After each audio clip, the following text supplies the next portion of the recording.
The Little Bookroom by Eleanor Farjeon. The Little Dressmaker. There was once a little dressmaker who was apprenticed to a big dressmaker.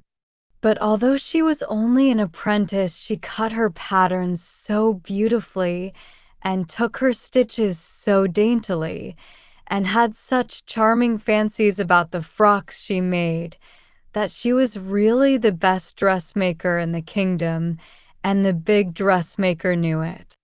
But the little dressmaker was so young and so modest that the big dressmaker said to herself, "There is no need to tell Lotta she is a better dressmaker than I am.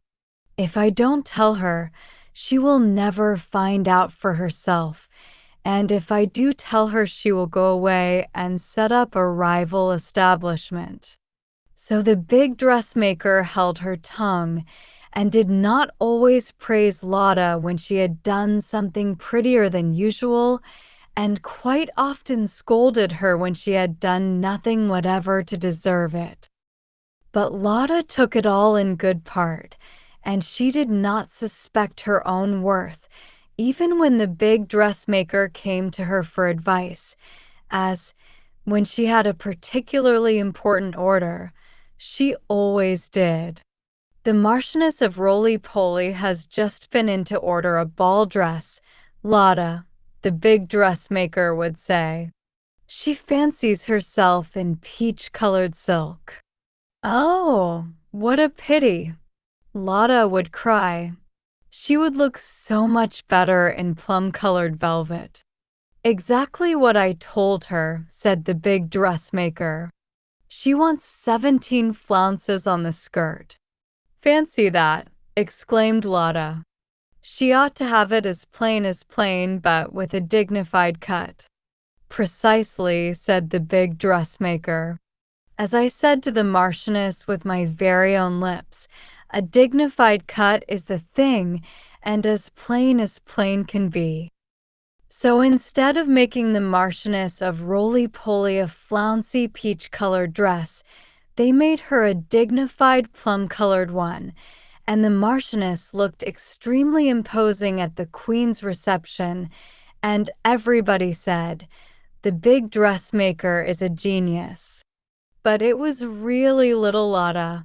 Now you must know that the Queen of the country was 70 years old and, being unmarried, had no children to succeed to the throne.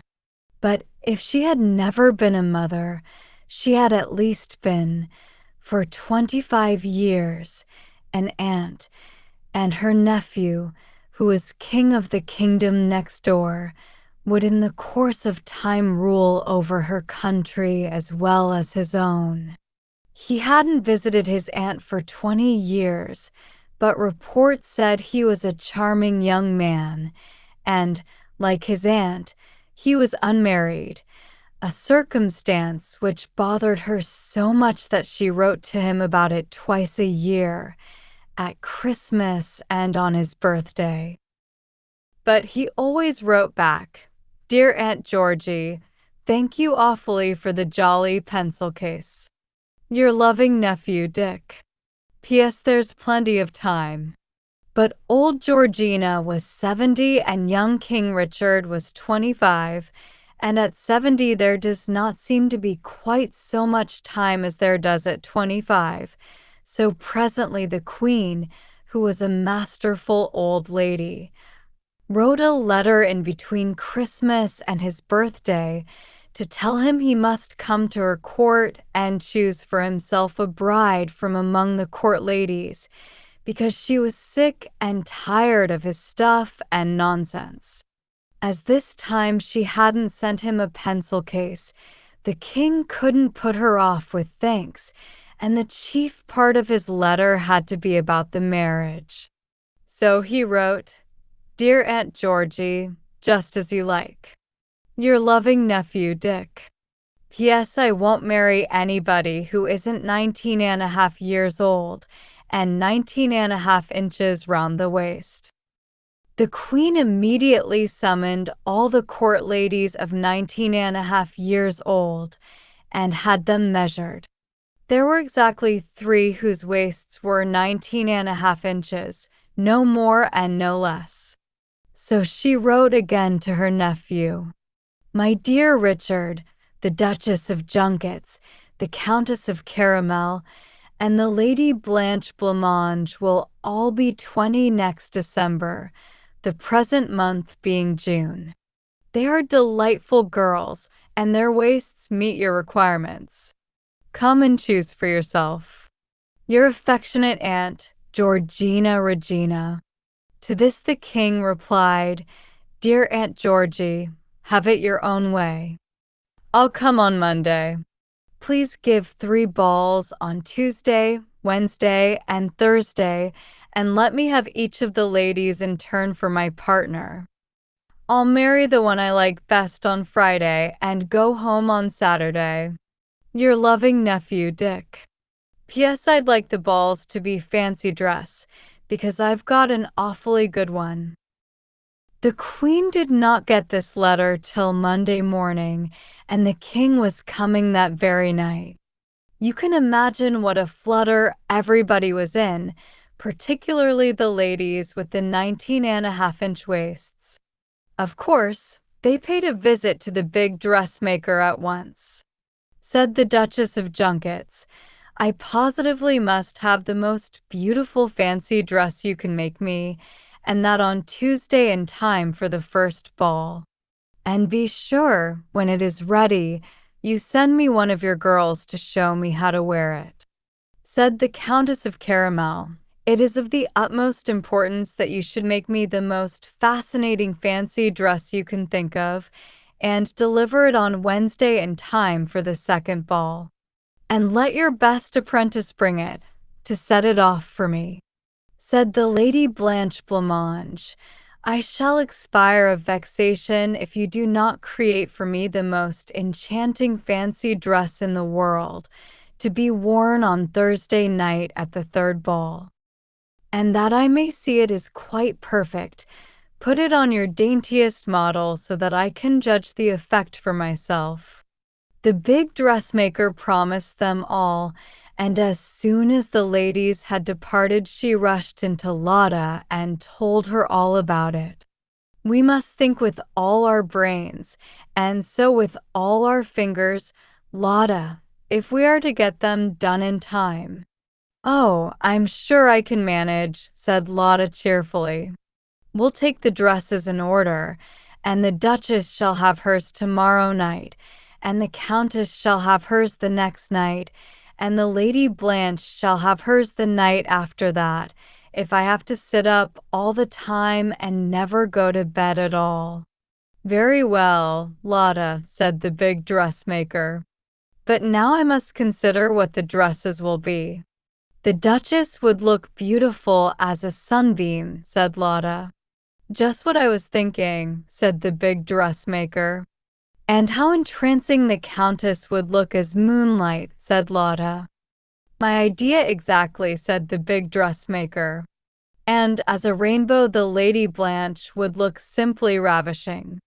You have taken the very words out of my mouth, said the big dressmaker. Now to design them, cut them out, and make them. So Lotta designed the 3 dresses and set about making the first one, a radiant golden gown that would flash and sparkle like light as the wearer of it danced. She sat at it day and night and saw nothing of the young king's arrival at the palace, and on the Tuesday, an hour before the opening of the first ball, the bright frock was ready. They have sent a coach from the palace to fetch it, said the big dressmaker, and one of my girls is to wear it and show it off to the Duchess before she puts it on. But whom can I possibly send? It has only a 19.5-inch waist. That's just my size, madam, said Lotta. How fortunate. Quick, Lotta, slip it on and be off.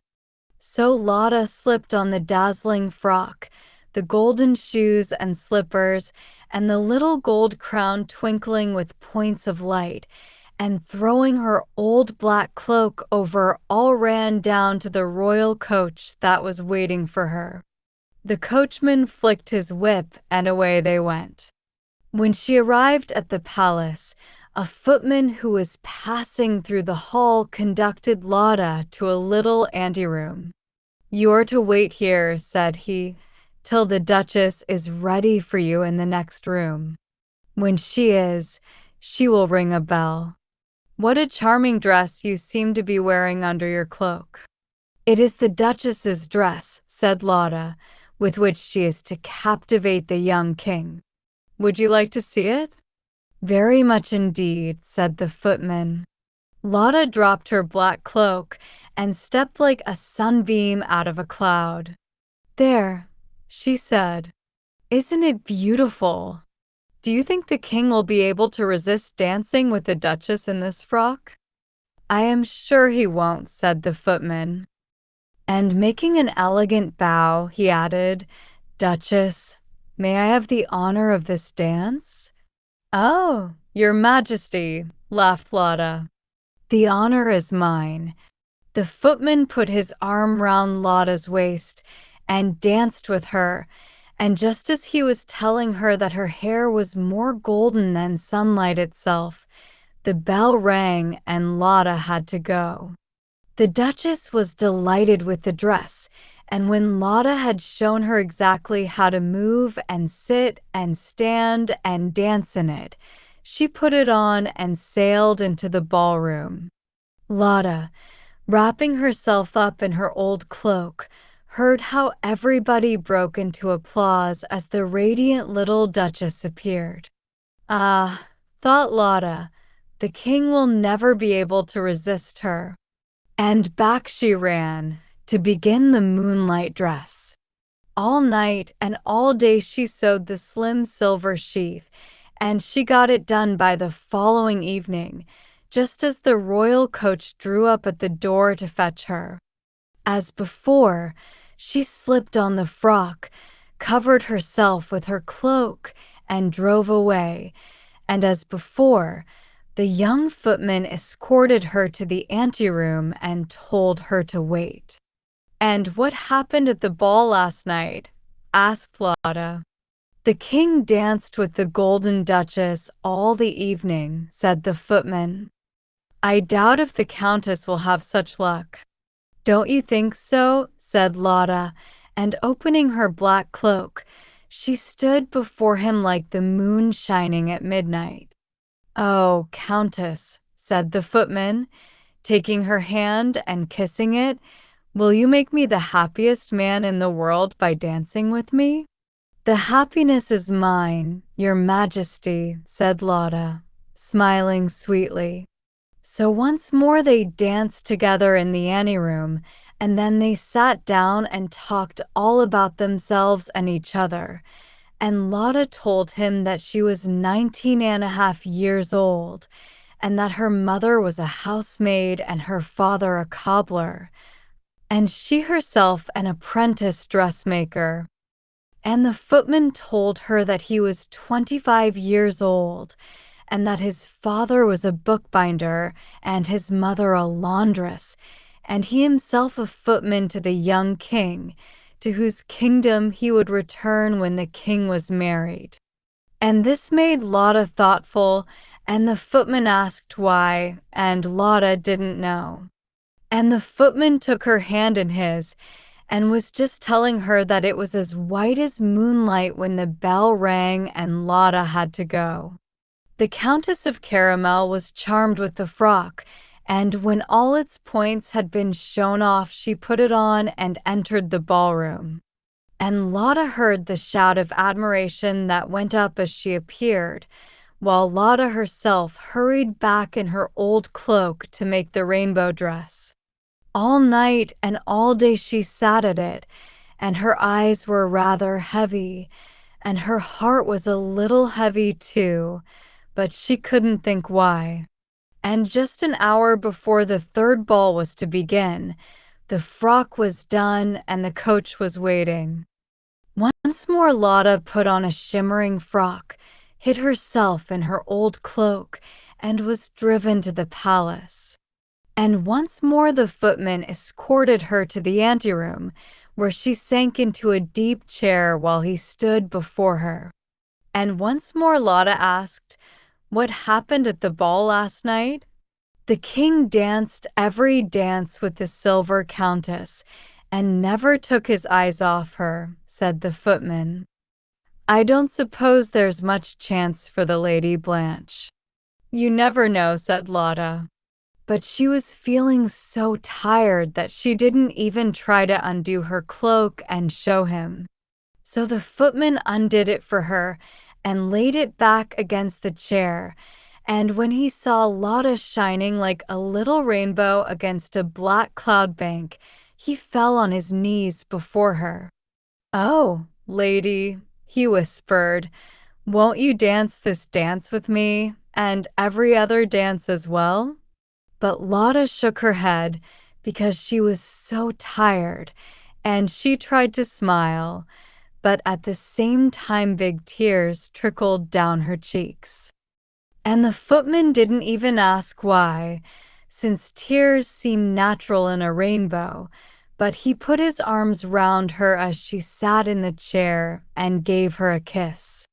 And before the kiss was quite finished, the bell rang, and Lotta had to wipe her eyes and go.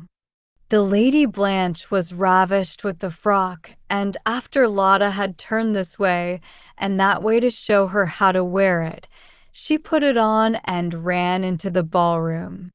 Lotta heard a great sigh of wonder go round at the lovely little vision that had appeared.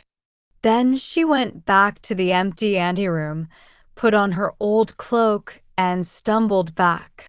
She meant to go to bed and sleep and sleep. But at the door the big dressmaker met her with a face of despair.